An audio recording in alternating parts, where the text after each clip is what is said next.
We're looking at really a transformation, the beginning of a change to the Botanical Gardens property. This is a fairly large installation, but it is so appropriate.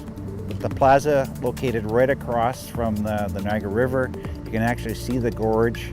The Niagara Strait is really going to be that symbolic gesture of what the Niagara Gorge is to Niagara Parks. One of the things we were looking for was an art piece that had a fairly significant scale to it. The plaza that it's situated in is pretty large, and so the sculpture had to be large enough to be appropriate scale, and the installation actually has done that really well. Once it's done, we will have an opportunity to do a bit of a formal opening, but the plaza will be reshaped to allow people to come right up to the sculpture, be able to walk in between it. Great day for the art program at Niagara Parks.